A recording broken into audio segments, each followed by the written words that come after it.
കരിങ്കല്ല് പോലെ ഉറച്ചൊരു മനുഷ്യൻ ഒരു കുരുന്നുവിരൽ തുമ്പിനു മുന്നിൽ വെറും മെഴുകുതിരി പോലെ അലിഞ്ഞില്ലാതാകുന്നത് കണ്ടോ? ആൺകുഞ്ഞായാലും പെൺകുഞ്ഞായാലും സ്വന്തം ജീവന്റെ പാതിയെ ചേർത്തു പിടിക്കുമ്പോൾ ഏതൊരു മാതാപിതാക്കളുടെയും ലോകം ഇങ്ങനെയാണ്. ചോര നീരാക്കി ഒരു പോറൽ പോലും ഏൽക്കാതെ അവർ ആ മക്കളെ വളർത്തും.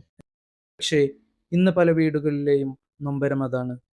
ചിറകുമുളയ്ക്കുമ്പോൾ ജന്മം നൽകിയവരെക്കാൾ അവർക്ക് വലുത് ഇന്നലെ കണ്ട അപരിചിതരാകുന്നു.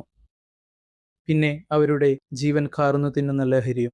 ജീവന് തുല്യം സ്നേഹിച്ചവർ വഴിതെറ്റിപ്പോകുമ്പോൾ പടിപ്പുരയ്ക്ക് പുറത്ത് നെഞ്ചുപൊട്ടി നിൽക്കുന്ന ചിലരുണ്ട്, അച്ഛനമ്മമാർ.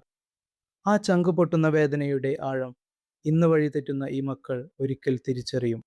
അതെ, സ്വന്തം ചോരയിൽ പിറന്ന ഒരു കുഞ്ഞിനെ നാളെ അവർ സ്വന്തം കൈകളിൽ എടുത്തുയർത്തുമ്പോൾ മാത്രം.